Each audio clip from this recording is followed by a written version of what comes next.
Floor, sir. Thank you, Madam Speaker. And I will speak, I hope, relatively briefly. I urge support for this amendment. It may well be that there are discussions somewhere in this building or another building involving some people, but not apparently the people in this chamber, or at least on this side of the aisle in this chamber, about some kind of comprehensive jobs bill.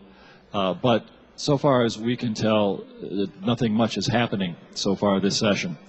And that's really my main point, Madam Speaker, is that there seems to be no sense of urgency, that this really is a crisis that requires that the leadership of the state of Connecticut, through its government, start taking action to address the problem with job creation in this state.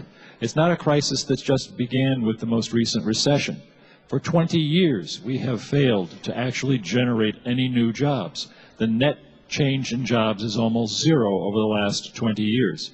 We are among the last states in this country in terms of job creation, and there is yet no sense that we need to take some decisive action. We need to start doing something now. The recession makes it all that much more acute. The recession underlines the problem, but the problem has been here for a long, long time, Madam Speaker.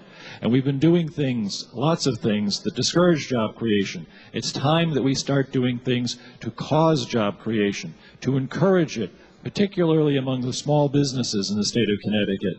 Those are the businesses that are the generators of the most jobs, and we're not doing anything much to help them. I was at a press conference, and this is just to point out how long just one little aspect that's in this amendment has been under consideration.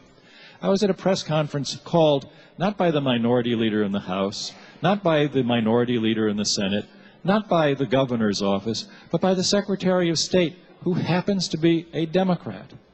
And what she called this press conference for was to have a group of us who had supported repealing the business entity tax to stand with her and with members of the business community to push to have the business entity tax repealed. That press conference was called at the beginning of 2009.